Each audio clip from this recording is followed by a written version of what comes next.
মনে রাখবেন ভাঙ্গা জিনিসগুলোকে আল্লাহ এমনভাবে সুন্দর করে নতুন করে সাজাবে, আপনাকে এমন সুন্দর জীবন দান করবে, যারা আপনাকে নামাতে চেয়েছিল তারা আপনি পর্যন্ত আর পৌঁছাতে পারবে না। সুবহানাল্লাহ।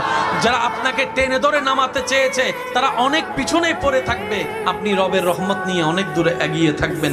মনে রাখবেন, শুধু একটু সয়ে যাবেন, একটু ধৈর্য ধরে থাকবেন, একটু সহ্য করে চুপ করে থাকবেন।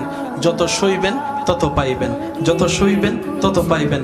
কোনো আফসোস নাই, কোনো আপত্তি নাই, কোনো হা হতাশ নাই। রবকে শুধু এতটুকু বলবেন, যখনই মন খারাপ হবে সিজদায় মাথাটা ঝুঁকিয়ে, ইয়া রব, আমি যা পেয়েছি কোনো কিছু পাওয়ার যোগ্যতা আমার কাছেই নেই, সব তুমি দয়া করে দান করেছো, সব তুমি দয়া করে দান করেছো।